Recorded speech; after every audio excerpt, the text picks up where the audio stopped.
start with you, Coach. Impressive win. You guys were down by as many as 20 points in the third quarter, but Alec and Justin got themselves going, which ignited your comeback. How did you guys maintain your poise, especially with CD struggling in this game? And I guess it's one intervention, so all glory to God. And it's nice when you have a team, a management who's really backing you up.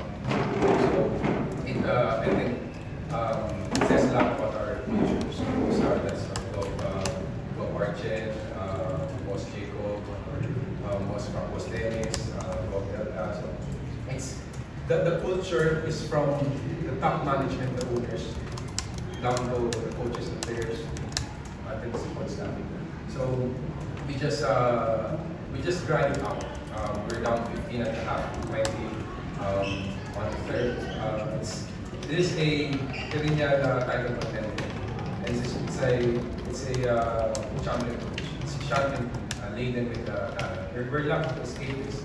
But the biggest thing there probably is that we leverage on our system. Even if individually, there's no way that we could have gotten that grind out win if it's individually. But I'm proud of Alec, Excited, Justin, CD, VJ came out today, Kirax was there, Brian, Jalen. Even those that didn't have that chance to play, you see that the bench really like everyone's cheering. So it says a lot about the culture. And winning something like this, grind out, it's like a playoff game. It's like a play with these guys and it's exhausted mentally and physically.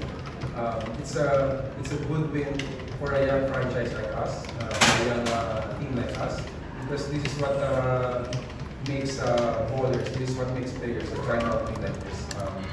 Toe-to-toe, chess match, running the system on both ends of the floor, leading the system even if you're facing a 20-point lead with 15 minutes, 18 minutes left. It seems impossible.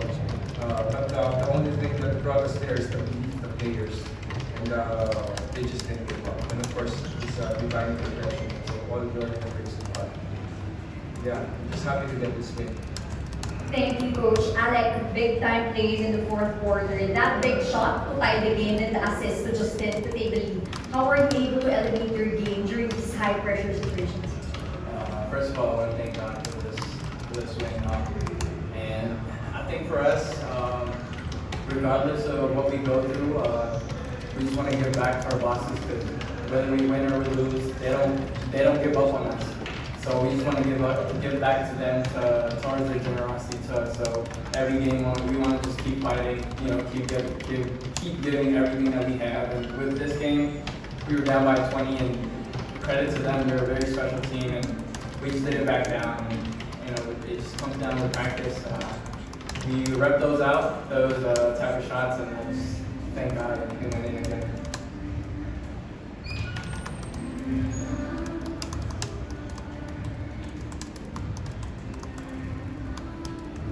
Alec, you guys struggled in the first half, but you got yourself going late in the third quarter. How are you able to turn things around and perform better in the second half? I think for us in the first half, we were getting out rebounded by them. We were out rebounded like 8 offensive rebounds. Yeah, and then in the second half, we wanted to put a focus on that, so we kept battling back on the rebounds just so we could get more possessions and make sure we execute what coaches was making us run. They turned it off for us.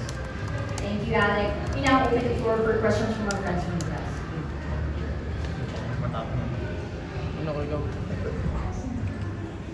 Alec, congratulations.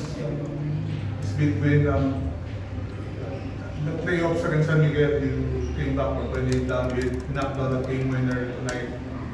The 3 in the past seems becoming a habit for you against big teams.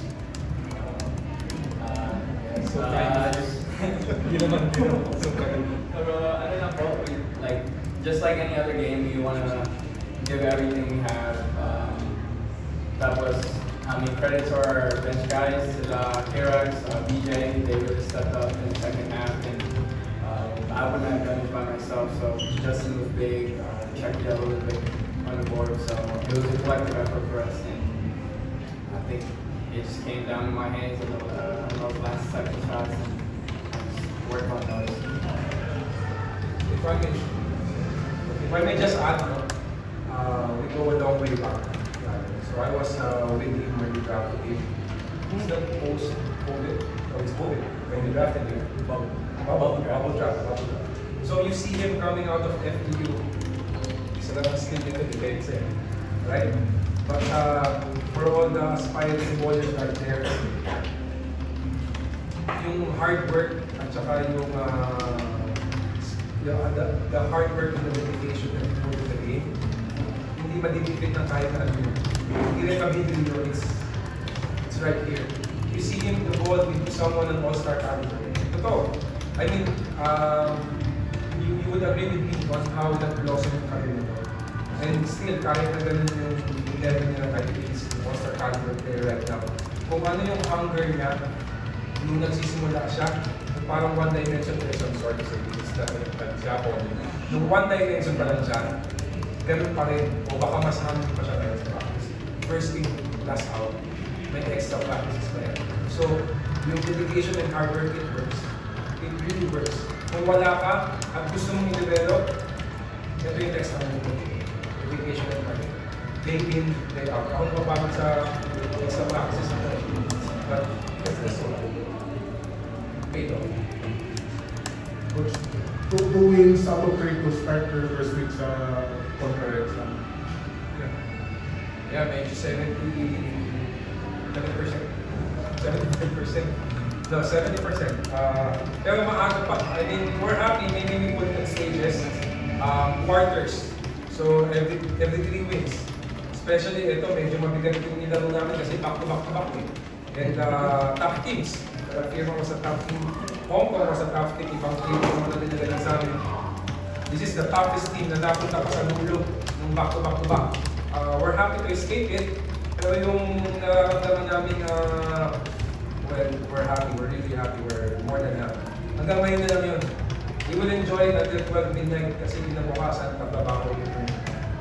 So, masyado maaga pa, wala pa kami na-achieve. That win, today lang yun. Bukas, wala nang kwenta yun. Yung win namin against the firma, wala na rin kwenta yun.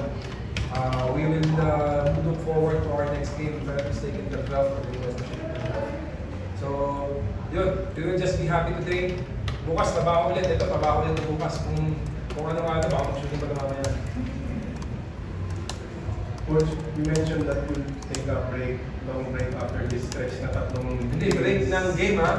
Yeah. Practice, hindi mo. But how important is that break na ngayon ng 11 days, I think, and with the prospects of Justin Baltasar playing that game, how excited are you with that prospect? And then taking hours before that. I-dissect muna natin. So yung break, basically, medyo malaking bagay yun kasi nga, kung maglaro ka ng sunod-sunod, kailangan mo yun. Pero double-edged sword yun eh. Pag nagpahinga ka ng medyo mahaba sa competition, baka makalakaw ka naman. Kapag kasunod-sunod ka, mapapagod ka naman. So we have to be smart in that, on where we want to put the day offs, and then how we handle that. Now, with Justin, medyo kami, we deal with the present eh. So itong din na itong pag-nood niya, bukas, wala naman ito. Kung ano schedule namin bukas yun, so yung next game ulit namin. The same way with Justin Baltasar, hanggat wala pa siya sa practice ground namin, we will contend with this guys na nasa lineup na. But yeah, may chance na makapunta siya sa amin and looking forward for that when we are wishing him good luck. Ngayon din yung game nila, ito kung ano status eh. Pero sana ma-close out na nila and sana makarating siya sa amin, but until na lumakad siya sa loob ng pinto ng dugout namin, sa practice floor namin, we would contend with these guys and I believe these guys kahit sa ato, tagal na ng mga players natin. But Justin Baltasar will be a big addition, pero double-edged sword din yun, parang yung pahinga din yun kasi may bagong tao eh. So it's another round of getting to know the face, adjustment face. Sana makapagsalit ka rin sa test na yun. So that's another hurdle. I mean, may good and bad palagi. But hopefully, there's more good than bad. That ends our posting, bros. Thank you. Thank you. Congratulations, Coach Anelli.